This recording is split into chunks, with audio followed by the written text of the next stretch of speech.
ঢাকা বিশ্ববিদ্যালয়ে পাশ করার নিয়ম হচ্ছে সবচেয়ে অদ্ভুত একটা নিয়ম। কেন বললাম, পৃথিবীর সপ্তম আশ্চর্যের জায়গায় যদি অষ্টম আশ্চর্য অ্যাড করা হতো, ঢাকা বিশ্ববিদ্যালয়ে পাশ করার নিয়মটা অ্যাড করা হতো। কারণ এখানে 90% হচ্ছে ফেল করে, 10% পাশ করে। এর পিছনের রহস্য কি অনেকেই জানি না। পত্রিকায় এসেছে ডেইলি স্টারে, একদম ভ্যালিড তথ্য, যে তোমার পাশ করে মাত্র 10%। প্রত্যেক বছর হয় কেন? আর কেন ওই মারপ্যাচে পড়ে সবাই পাশ করতে পারে না, সকল বিষয় জানাবো এই ভিডিওতে। তুমি ঢাকা বিশ্ববিদ্যালয়ের স্বপ্ন দেখছো, যেই কোনো বিভাগ থেকে পাশ করার নিয়মটা না জানলে হয়তো অনেক প্রস্তুতি নিবা, দিন শেষে দেখবা যে কোনো না কোনো জায়গায় ধরাকে তুমি ফেল করে বসবা। 6 ইউনিট, যেটাকে কলা, আইন ও সামাজিক বিজ্ঞান ইউনিট বলা হয়, যেটাতে সায়েন্স, কমার্স, আর্টস সবার জন্য, তার মানে সবাই কিন্তু পরীক্ষা দিতে পারবে। সেখানে পাশের নিয়মটা একটু মনোযোগ দিয়ে খেয়াল করবে, আর সবাই ভিডিওটা শেয়ার করে রেখো রিয়েক্ট দিয়ে, যাতে করে এখন তুমি নাও বুঝো কিন্তু তোমার ভর্তি পরীক্ষার সময় এটা আরেকবার দেখলে তুমি বুঝবা এবং এটা তোমার কাজে দিবে। খেয়াল করো যে ভর্তি পরীক্ষা হবে 100 নম্বরের মধ্যে। ক্লিয়ার? এই 100 নম্বরের মধ্যে 60 হচ্ছে এমসিকিউ, 60টা এমসিকিউ, তারপরে 60 মার্ক, আর 40 হচ্ছে লিখিত বা রিটেন। কি রিটেন? ক্লিয়ার? তাহলে মাথায় রাখো, ঢাকা বিশ্ববিদ্যালয়ে 60টা এমসিকিউ থাকে, 40 নাম্বার থাকে রিটেন। এখন খেয়াল করো, তোমাকে পাস করতে হবে 40 পেয়ে। আমার কথা বুঝছো? 40 না পেলে তুমি ফেল। এইবার প্রার্থীর 40 নম্বর না পেলে ভর্তির জন্য অযোগ্য বলে বিবেচিত হবে। একই সঙ্গে ভর্তি পরীক্ষায় এমসিকিউ অংশে উত্তীর্ণ হতে হবে। এইবার খেয়াল করছো, যেহেতু এমসিকিউ রয়েছে, রিটেন রয়েছে, তোমাকে এমসিকিউ অংশে আগে পাস করতে হবে। যদি এমসিকিউ পাস না করো, তোমার রিটেন খাতা দেখাই হবে না, তোমার পরীক্ষা দিয়ে লাভ নেই। এমসিকিউতে দেখো আবার কি হয়েছে। এমসিকিউ হয় 3টা বিষয়ে খ ইউনিটে। এক হচ্ছে বাংলা, আরেকটা হচ্ছে ইংলিশ, আরেকটা হচ্ছে জিকে মানে জেনারেল নলেজ, সাধারণ জ্ঞান। এই 3টা বিষয়ের মধ্যে আমি তোমাদের একটু মানবন্টনটা একটু মনে করে দিতে চাই, যাতে বুঝতে পারো কোনটাতে কত। দেখো, এমসিকিউর মধ্যে বাংলায় হচ্ছে 15, ইংলিশে হচ্ছে 15, আর জিকেতে হচ্ছে 30, এই হচ্ছে 60 মার্ক। রিটেনের বাংলায় হচ্ছে 20, ইংরেজিতে 20, এই হচ্ছে 40 মার্ক। তার মানে কি, জিকেতে কোনো রিটেন মার্ক নেই। ক্লিয়ার? এতটুকু তুমি বুঝলে। এবার খেয়াল করো, ওই যে বাংলায় যে 15 রয়েছে, তার মধ্যে ন্যূনতম 5 তোমাকে পেতে হবে, এবং ইংরেজিতেও ন্যূনতম 5 পেতে হবে, সাধারণ জ্ঞানে ন্যূনতম 10 তোমাকে পেতে হবে। ক্লিয়ার? তাহলে এমসিকিউতে পাস করতে গেলে প্রত্যেকটা সাবজেক্টে ইন্ডিভিজুয়ালি বাংলায় 5, ইংরেজিতে 5, জিকেতে 10, কত হলো 20, তাই না? খুশি হওয়ার কোনো কারণ নাই, কারণ তোমাকে আবার ন্যূনতম 24 পাইতে হবে। এখন বলতে পারো, ভাইয়া 5 5 10 আর 10 এ 20 হয়, আপনি এটাতে 24 কেন বলতেছেন? Yes, exactly. এখানে রয়েছে সাবজেক্ট ওয়াইজ শর্ত প্লাস একটা ওভারঅল শর্ত। কি মজার, তাই না? তোমাকে বাংলায় 5 পাইলা, ইংরেজিতে তুমি 5 পাইলা, আবার জিকেতে 10 পাইলা, ভাবলা খুশি? তা নয়, আরো 4 মার্ক তোমাকে বেশি পেতে হবে যদি তোমার রিটেন খাতাটা দেখাতে চাও। কেন বলছি এই কথাটা? কারণ এই পয়েন্টটা খেয়াল করো, ঢাকা বিশ্ববিদ্যালয়ে ধরো 1,17,000 শিক্ষার্থী পরীক্ষা দিল, আমি উদাহরণস্বরূপ ধরলাম 3,000 সিট আছে খ ইউনিটে। সেখানে আমি ধরলাম প্রতি সিটের বিপরীতে 40 জন করে কিন্তু ফাইট করে, সেটা 1,20,000-এর মতো হয়ে যায় যে পরীক্ষা দেয়। তো এই 1,20,000 স্টুডেন্টের এমসিকিউ খাতা তারা দেখে, কিন্তু 1,20,000 শিক্ষার্থীর রিটেন খাতা তারা দেখে না। আমি আবারও বলছি, সবার রিটেন খাতা ঢাকা বিশ্ববিদ্যালয়ে দেখা হবে না। এখন বলতে পারো, ভাইয়া 24 পেয়ে যদি 50,000ও কি করে, 50,000 শিক্ষার্থী যদি পাশ করে 24 পেয়ে, সে তো এমসিকিউ পাশ করলো, তাহলে কি তার খাতা দেখা হবে না? এটা তো বলাই হয়েছে যে এমসিকিউতে পাশ করতে 24 লাগে। এর উত্তর হচ্ছে না। কারণ খেয়াল করো, এটা ঢাকা বিশ্ববিদ্যালয়ের ওয়েবসাইট থেকে আমি স্ক্রিনশট দিয়েছি, আমার মন করা কথা নয়। সেখানে বলা আছে এমসিকিউ অংশে উত্তীর্ণদের মধ্যে তোমার নির্ধারিত আসন ধরো 3,000 আছে না, এর কয় গুণ খাতা দেখা হবে? সর্বোচ্চ 5 গুণ। সর্বোচ্চ 5 গুণ, এর কমও হতে পারে, বেশি না।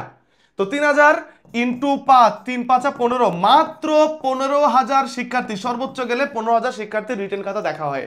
তাহলে যে বাকি 50,000 শিক্ষার্থী যে 24 পেয়ে পাশ করলো, তাদের খাতা কি দেখা হবে না? একদমই না। তুমি বুঝছো কেন বলছি অদ্ভুত? কেন বলছি অদ্ভুত? এখন কেন যারা এমসিকিউতে 24 পেয়ে পাশ করলো, এখন তো তারা খুশি থাকার কথা যে হ্যাঁ 5 5 10 আর 10-এ 20 হওয়ার পরেও যাই হোক আমি 24 পাইছি, তারপরও কি আমার খাতা দেখা হবে না? মাত্র দেখা হবে 15,000 শিক্ষার্থীর খাতা। এর বেশি খাতা দেখা হবে না, কারণ এত পরিমাণ রিটেন খাতা দেখার সময় ঢাকা বিশ্ববিদ্যালয়ের হাতে নেই। 1,50,000 রিটেন খাতা দেখার সময় নেই। দেখবে শুধুমাত্র তোমার 5 গুণ শিক্ষার্থীর খাতা, সিট যতগুলো আছে তার 5 গুণ। তো সিট আছে এই খয়নিটে 3,000, তো 3,000-এর চেয়েও কম, এর 5 দিলে 3 × 5 = 15,000, 15,000 শিক্ষার্থীর কি হবে, শিক্ষার্থী শুধু খাতা দেখা হবে। তো সেক্ষেত্রে মাথায় রাখতে হবে ঢাকা বিশ্ববিদ্যালয়ে বাংলা এবং ইংরেজিতে ক্ষয় ইউনিটে তোমার মাঝে মধ্যে 10% পাস করে, 5% পাস করে, স্ক্রিনশট দেখো, পত্রিকার স্ক্রিনশট দেখো। তো সেই জায়গায় যারা এই যে জিকে মানে হচ্ছে এই সাধারণ জ্ঞানে যারা তোমার 30টা এমসিকিউর মধ্যে যারা 27 বা 28 পায়, অ্যাটলিস্ট 25 পায় বা 20+ পায়, এই তারাই কিন্তু ওই 15,000-এর মধ্যে প্রবেশ করতে পারে। কারণ বাংলা ইংলিশে অনেকেই খারাপ করে ফেলে, অনেক ভালো ভালো শিক্ষার্থীরা। ঢাকা বিশ্ববিদ্যালয়ের ইতিহাসে এরকমও রয়েছে যে ইংলিশ যে সাবজেক্টটা পেতে হবে না যে শর্ত, সে শর্ত পূরণ করতে পেরেছিল মাত্র 2 জন। ডিপার্টমেন্ট খালি রেখে এইগুলা করতে হয়, এখনো অনেক ডিপার্টমেন্ট খালি থাকে শর্ত পূরণ করতে পারে না বলে। তাহলে চিন্তা করে দেখো জিকের গুরুত্ব কতটুকু। জিকে থেকে তো যদি একটু ভালো করে পড়ো, কমন পেয়ে যাও, তাহলে কিন্তু তোমার কোনো টেনশন করার কোনো কারণ নাই, কারণ তুমি কিন্তু তোমার রিটেন খাতাটা স্যারদের দেখাইতে পারবা। রিটেন খাতা স্যারদের দেখানোটাই যে কত বড় চ্যালেঞ্জ এবার খেয়াল করো। এবার খেয়াল করো, তুমি এমসিকিউ নিয়ে প্যারায় ছিলে, প্যারাটা দূর করলাম। এইবার পরীক্ষার্থীকে লিখিত পরীক্ষায় ন্যূনতম 11 পেতে হবে। লিখিততে কত মার্ক? লিখিততে 40 মার্ক, ন্যূনতম 11 পেলে তুমি পাস করবে। এর মধ্যে ইন্ডিভিজুয়াল যে শর্ত, বাংলায় পেতে হবে ন্যূনতম 5, ইংরেজিতে পেতে হবে ন্যূনতম 5, হইল কত 10, কিন্তু 10 হইলেও তোমাকে পেতে হবে কত 11। সো এত ইজি না ভাইয়া, প্রস্তুতি নিচ্ছ, প্রস্তুতি নিবে, কিন্তু এই ইকুয়েশনগুলো করে যদি স্বপ্নটা দেখো তাহলে তুমি দেখবা যে তোমার টেনশনটা অনেক দূর হয়ে যাবে। দুইটা মিলে এবার খেয়াল করো, এখানে 24, এখানে 11, কত হয় 25 আর 1 10 হচ্ছে 35, কিন্তু পাস করতে হবে 40-এ। তার মানে প্রত্যেকটা জায়গায় হচ্ছে শর্ত আছে। তুমি তো এখানে 24 পেয়ে পাস করলে, এখানে 11 পেয়েও পাস করলে, ইকুয়াল টু কত আসে? 35 আসে, তাও হবে না। প্রথমেই বলে দিছি 40 পেলে পাস। আবার তুমি 24 পেয়েও যদি ভালো করো, তোমার রিটেন খাতা দেখবে না, কারণ এখানে ঢাকা বিশ্ববিদ্যালয় নিজেরাই বলে দিছে তোমার এখানে কিন্তু 5 গুণের বেশি খাতা তারা দেখবে না, এর কম হইতে পারে, বেশি হবে না। সেক্ষেত্রে জিকের যে কি পরিমাণে গুরুত্ব, মানে রিটেন খাতা দেখানোর জন্য, চান্স পাওয়ার ক্ষেত্রে, পাস করার ক্ষেত্রে, টপ করার ক্ষেত্রে, এটা যারা ভালো শিক্ষার্থী তারা আগেই বুঝে ফেলে। আর সেটা নিয়ে আমি কিছু কথা বলি, এরপর এই পরের শর্তটা নিয়েও কথা বলবো, এটা খুবই গুরুত্বপূর্ণ। আগে আমার কিছু কথা শোনো। দেখো ঢাকা বিশ্ববিদ্যালয়ে ক্ষয় ইউনিটে চান্স পাওয়ার ক্ষেত্রে বা চারুকলা, শুধু ঢাকা বিশ্ববিদ্যালয়ে কেন বলছি, রাজশাহী, চট্টগ্রাম, জাহাঙ্গীরনগর, গুচ্ছ, কুমিল্লা, খুলনা, হাজী দানেশ, তারপর হচ্ছে সাস থেকে শুরু করে যত মেডিকেল, ডেন্টাল, নার্সিং, 7 কলেজ, এখন তো জাতীয় বিশ্ববিদ্যালয়ে ভর্তি পরীক্ষা ছাড়া ভর্তি হওয়া যায় না। জাতীয় বিশ্ববিদ্যালয়ে ভর্তি পরীক্ষা ছাড়া ভর্তি হওয়া যায় না, তাহলে তুমি না পড়ে কোথায় যাবা? অ্যাডমিশনের প্রস্তুতি না নিয়ে কোনো উপায় আছে? বা সেন্ট্রাল ইউনিভার্সিটি যেটা 7 কলেজ ছিল সেখানে ভর্তি পরীক্ষা, তাই তোমাকে ভর্তি পরীক্ষায় অবতীর্ণ হতেই হবে।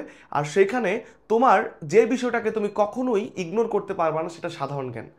এখন আমি যে সাধারণ জ্ঞান পড়াই, আমার এখানে একটা স্ক্রিনশট দেখো, 2-3টে স্ক্রিনশট দিই যে এই 24 সালকে যে পড়িয়েছি, 6,000 শিক্ষার্থী পড়িয়েছি পেইড ব্যাচে, তাদের মধ্যে ঢাকা বিশ্ববিদ্যালয় দেখো 30টার মধ্যে 27টাই হুবহু কমন। এবং আমি বলছি এই টপিকটা আসবে, এই লাইনটা আসবে, শত শত লাইনের মধ্যে দাগাই দিয়ে চলে আসছে। মেডিকেলে দেখো কমন সর্বোচ্চ, চারুকলায় কমন, রাজশাহী চট্টগ্রামে কমন, জাহাঙ্গীরনগরে কমন, জগন্নাথে কমন, কুমিল্লাতে কমন ছিল। আমার কোর্স থেকে স্ক্রিনশটগুলো দিচ্ছি। এখন তোমরা যারা 25 ব্যাচ, 26 ব্যাচ, এইচএসসি, মানে তোমরা যারা 27 ব্যাচ বা যারা সেকেন্ড টাইম এবার চান্স পাওনি, পরের বছর দিবা, জিকে ভালো করে প্রস্তুতি নিতে চাও, তাহলে আমার নাবিলস জিকে পেজে নক দিয়ে ফেলো। নাবিলস জিকে পেজে নক দিয়ে বলো ভাইয়া কমন পড়ছে, ভিডিওগুলো আমাকে দেখানো, ওগুলো দেখে তারপর এখানে আমরা ভর্তি হব। এখন কেন ভর্তি হবা? দেখো তুমি অনেক জায়গায় হয়তো পড়তে পারো, কোচিং করতে পারো, অফলাইনে, অনলাইনে, বা বই পড়তে পারো, কিন্তু তোমার মাঝে মধ্যে মনে হতে পারে অ্যাডমিশনের মাঝখানে এসে জিকেটা তো আমার এখন মনে পড়তেছে না, মনে থাকতেছে না, বুঝি নাই, বা আমার বোরিং লাগতেছে, কমন পাবো তো? এই ফিলিংসটা দেরিতে হলে তুমি দেখবা আমার কোর্সের অনেক ক্লাস চলে গেছে, লাইভ ক্লাস মিস করবা। আর তাই তোমাদের যাদের স্বপ্ন এই সকল বিশ্ববিদ্যালয়, তোমরা বাংলাদেশ জিকে, আন্তর্জাতিক, সাম্প্রতিক, প্রতি লেকচারের উপর পরীক্ষা, প্রতি ক্লাসের পরপরই ওই পিডিএফ স্লাইডটা আমি দিয়ে দিই, যেখান থেকে কমন পড়ে, অনেকে নোট করে নেয়, অনেকে প্রিন্ট করে নেয়, সেখান থেকে কমন পড়ে। প্রতিদিনের পত্রিকার আপডেট থাকে আমার এই কোর্সের, কারণ বিশ্ববিদ্যালয়ের ক্ষেত্রে সাম্প্রতিক জিকেতে প্রশ্ন আসে, তো আমি প্রতিদিন পত্রিকা কী কী ঘটে, কী কী আসতে পারে তা দিয়ে দেই। তারপর রিভিশন ও সলভ ক্লাস থাকে, পারফেক্ট মডেল টেস্ট থাকে, গিফট হিসেবে বিগত সালে প্রশ্ন ব্যাগ সলভ করে দেই এই একটা সাধারণ জ্ঞান কোর্সে। তাহলে কমন পড়লো সেই ভিডিওটা আমি তোমাদেরকে দেখাবো পেজে নক দিলে। এই সাবজেক্টটা পাচ্ছ, কারা কারা চান্স পেলো না। তোমার চট্টগ্রাম বিশ্ববিদ্যালয় D1 ইউনিটে ফার্স্ট হয়েছে আমার কোর্স থেকে, ষষ্ঠ হয়েছে, ঢাকা বিশ্ববিদ্যালয়ে 35তম, হ্যাঁ, তারপর হচ্ছে 39তম, এবং ঢাকা বিশ্ববিদ্যালয়ে ভালো ভালো র্যাঙ্কিং করে ল পড়ছে, সকল পাবলিক বিশ্ববিদ্যালয়ে আছে। সো এখন তোমরা যারা ভর্তি হতে চাও, কারা চান্স পেয়েছে, কমন পেয়েছে, কোন কোন জায়গায় কমন ছিল, সব জানতে নাবিল জিকে পেজে নক দিয়ে ফেলো। এখন কিন্তু কোর্সের প্রায় 2600 টাকা, কিন্তু আমি বাদ দিয়ে দিলাম। এই যে এই ভিডিওটার রেফারেন্স দিয়ে তুমি যদি বলো ভাই আমি ভিডিওটা দেখে আসছি, তোমার জন্য থাকবে মাত্র 1500 টাকা। এই 1500 টাকা পে করলে আর কোনো টাকাই লাগবে না, সকল বিশ্ববিদ্যালয় জিকে কাভার হয়ে যাবে, এক্সাম মডেল টেস্ট সব সহ ইনশাল্লাহ। এবং প্রত্যেকটা বিশ্ববিদ্যালয়ের আগেই আমি কিন্তু কি দিয়ে দিই, একটা সিক্রেট সাজেশন দিয়ে দিই যেখান থেকে কমন পড়ে। সো এটা নিয়ে বলতে গেলে আরো অনেক কথাই বলা যায়।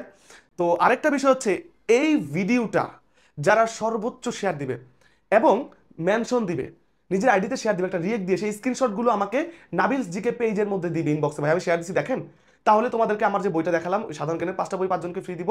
এর পাশাপাশি ধরো বই না পেলেও 333টা এমন ওয়ার্ড আছে যেখান থেকে অ্যাডমিশন বা চাকরি পরীক্ষায় ওয়ার্ড কমন এসে যায়, কারণ ইংলিশে ভালো করতে বেশি ওয়ার্ড মিনিং জানতে হয়।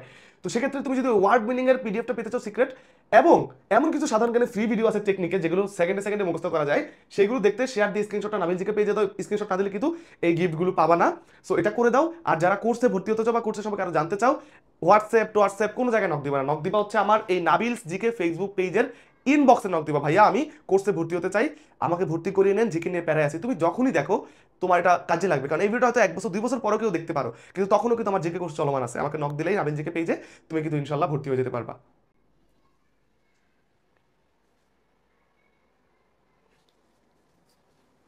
তো এবার আমরা যেটা দেখবো, ঢাকা বিশ্ববিদ্যালয়ে 100 মার্কের তো পরীক্ষা দিলাম, এই কি শেষ না, আরো 20 মার্ক আছে। কোথায় আছে সেটা তুমি পেয়েছিলে বা পাওয়া শুরু করেছিলে যেদিন থেকে তুমি এসএসসি পরীক্ষা দিয়েছিলে।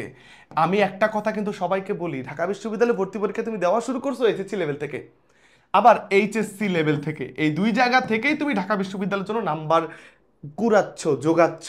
কিভাবে? তোমার এসএসসি রেজাল্টটাকে ঢাকা বিশ্ববিদ্যালয় 2 দ্বারা গুণ দিবে, তোমার এইচএসসি রেজাল্টটাকেও তারা 2 দ্বারা গুণ দিবে। যদি তোমার জিপিএ 5 থাকে এসএসসিতে 2 দ্বারা গুণ দিলে কত, 10-এ 10। এইচএসসিতেও ধরলাম 5-5 এর উপরে তো কোনো মান নেই, গুণ করলে 10-এ 10, তার মানে এক্সট্রা 20 মার্ক তোমার রেজাল্ট থেকে নেওয়া হবে। এক্ষেত্রে 5 থাকলে 10-এ 10 পেয়ে যাচ্ছ, 5 থাকলে 10-এ 10 পেয়ে যাচ্ছ। কিন্তু বাংলাদেশে আমরা জানি জিপিএ 5 এবং গোল্ডেন A+ পেয়েও অনেকে ঢাকা বিশ্ববিদ্যালয়ে চান্স পায় না, কিন্তু কেউ হচ্ছে 4 পয়েন্ট পাইলো, এবং আমি ধরলাম 4 পয়েন্ট পাইলো, 2 দা গুণ করলে কত, 4 দুগুণে 8, এখানে 4 দুগুণে 8, মানে বিশেষে 16 পাইলো, এই 4 নাম্বারে সে কম পাইলো। তার মানে দেখো এই 20 নাম্বার কিন্তু তোমার মূল মেধা তালিকায় অ্যাড করা হবে। তার মানে রেজাল্টের গুরুত্ব কত অপরিসীম, যারা এসএসসি এইচএসসি লেভেলে আছো একটু মাথায় রাখবা। তোমার এই 20-এ যদি 20 পেয়ে যাও, অ্যাডমিশনে যদি তুমি একটু খারাপও করো, এই নাম্বারটা কিন্তু তোমাকে টেনে তুলবে, এটা কিন্তু তোমার মেধা তালিকার ক্ষেত্রে অ্যাড হবে, এই নাম্বার নিয়েই কিন্তু তোমার মেধা তালিকা হবে। তার মানে এটাও ভাইবো না যে আমার রেজাল্ট খারাপ তাই বলে আমি হচ্ছে চান্স পাবো না। যারা জিপিএ 5 তারা তো আমার থেকে নাম্বার আগেই বেশি পেয়ে গেছে রেজাল্ট থেকে, এরকম না। যারা রেজাল্ট ভালো করছে তারা হয়তো অ্যাডমিশনে খারাপ করবে, যারা রেজাল্ট এইচএসসি এসএসসি খারাপ করছে তারা হয়তো অ্যাডমিশনে অনেক ভালো করবে, স্বপ্ন নিয়ে পড়বে, জোর দিয়ে পড়বে, মন দিয়ে পড়বে, এটাই তো নিয়ম জগতের। যদি তা না হতো তাহলে গোল্ডেন বা A+ যারা পেয়েছে তারাই তো শুধু ঢাবিতে চান্স পেতো বা অন্যান্য বিশ্ববিদ্যালয়ে চান্স পেতো। সেক্ষেত্রে আপসেট হওয়ার কিছু নাই। এবং সব থেকে মজার ব্যাপার, সুন্দর ব্যাপার, আমিও কখনো A+ পাই নাই, কিন্তু ঢাকা বিশ্ববিদ্যালয় 2টা ইউনিটে পরীক্ষা দিয়েছিলাম, বি এবং তখন ডি ইউনিট ছিল তৎকালীন, এখন সেটা বি ইউনিটের আন্ডারে চলে আসছে, 2টাতেই চান্স পেয়েছি আলহামদুলিল্লাহ। আমার কাছে এরকম 400 জনের একটা লিস্ট আছে। আমাদের ঢাকা বিশ্ববিদ্যালয়ের শিক্ষার্থীদের গ্রুপ থাকে না একটা, যারা ঢাবিতে পড়ে, আমি এখানে পোস্ট করেছিলাম যে আমার শিক্ষার্থীরা অনেকেই A+ পায় না, তো আমি চাই তাদেরকে মোটিভেট করতে। আপনারা কমেন্ট করেন কে কোন ডিপার্টমেন্টে আছেন এবং আপনারা কখনো A+ পান নাই, এরকম কমেন্ট করেন। আমি অবাক হয়ে গেলাম, 3.50, 4.20 খারাপ পেয়েও তারা ঢাকা বিশ্ববিদ্যালয়ে ভালো ভালো সাবজেক্টে পড়তে পারছে। সেই ডাটাও আমি শো করব, সেইগুলো দেখতে নাবিল জি পেজে ফলো দিয়ে রাখো, আর নাবিল হাসান অফিসিয়াল ইউটিউব চ্যানেলটা সাবস্ক্রাইব করে রাখো। এখানে তুমি সকল ক্লাস পাবা ইনশাল্লাহ, ফ্রি ক্লাস, আগের ক্লাসগুলো পাবা, আগের ভিডিও পাবা, ঠিক আছে? এবং নাবিল জিকে পেজটা ফলো করে রাখলে তুমি কিন্তু এখানে GK live class, free class সব কিছু এখানে পাবা। সো এটা হচ্ছে কথা, এগুলো কোনোভাবে মিস করো না। এটা শেয়ার করে রিয়েক্ট দিয়ে তোমার টাইমলাইনে রেখে দাও, যাতে করে এইটা তুমি অ্যাডমিশন টাইমে বুঝে শুনে এইটা থেকে তুমি একটা ভালো মেসেজ পেতে পারো। তাই শেয়ার করে নিজের সংগ্রহে রাখো। আর যারা কোর্সে ভর্তি হবে অবশ্যই এখনই নাবিল জিকে পেজে নক দিয়ে ফেলো।